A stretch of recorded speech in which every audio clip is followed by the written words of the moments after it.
We always love to embrace the change of seasons. My wife is from up north, the Nebraska, South Dakota area, and so she's very excited when she sees any change of seasons. Of course, in South Texas, where we are, I don't know where you guys are watching this today, but where we are, that just means changing the thermostat so we can wear different clothes, because it doesn't really change fundamentally.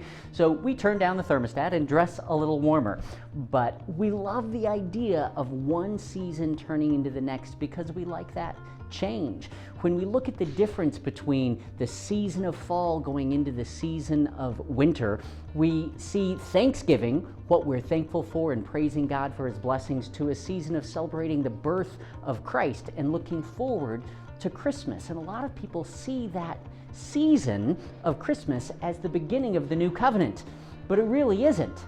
The new covenant did not start with Christ's birth.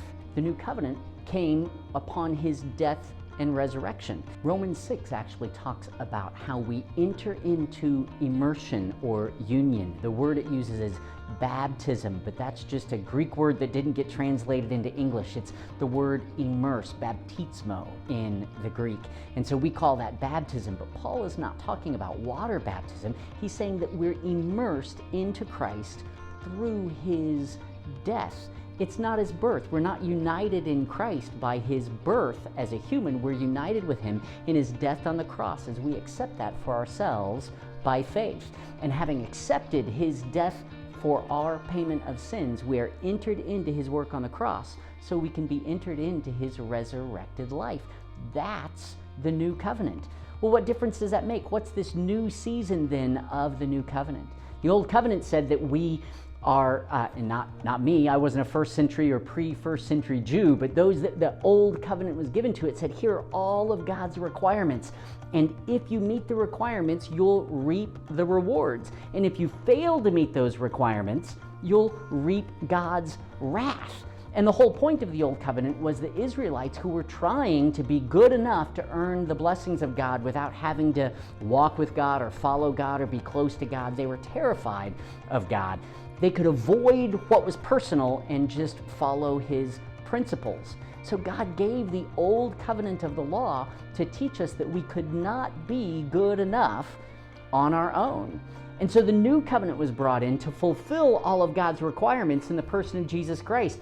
Actually, Paul wrote that the new covenant, or that by the new covenant, Christ fulfilled the law in you. The law isn't something we're working on fulfilling. The law is something that's already been fulfilled on our behalf. So Jesus met all of God's requirements, and Jesus Himself is our reward. So if all of the things that God promised in the Old Covenant are ours in Christ, and He's already met all of the requirements of God for us to live as holy people in relationship with Him.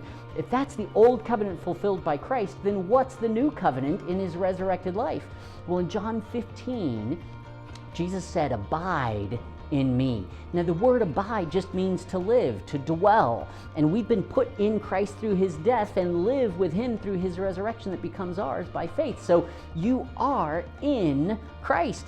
Jesus is saying, live where I've put you. You're in me. So abide, live in me, live from me. And He says you'll bear much fruit in John 15:5. Abide in Christ and you'll bear fruit.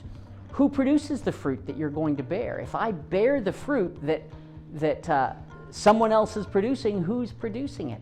The new covenant is Christ producing the fruit in and through us as we abide, as we live from Him as our source. So my hope for you this holiday season is not that you will bring about what God requires in your life so that you can reap His rewards in your marriage, in your work, in your finances, in your health, but rather you would learn to trust and live from God as your source through the indwelling life of Christ, that you would look to Him in His finished work, so that as He lives through you and produces the fruit that only He can produce, you get to bear and experience the fruit that speaks of His grace to His glory. Have an awesome holiday season as you shift from fall to winter, Thanksgiving to Christmas, looking forward to all He has done by His grace and for His glory.